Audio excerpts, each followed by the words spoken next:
देखे गेला दादा बहुत सगा तीनटी साली एकाई एकाई करी आला पाली करी देला पॉकेट खाली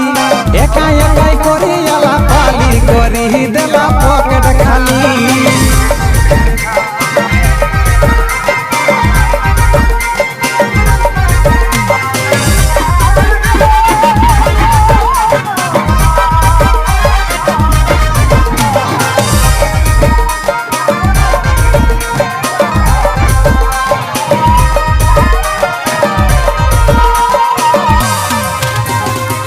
फैक्ट्री के पेमेंट 7 तारीख के ढुको रही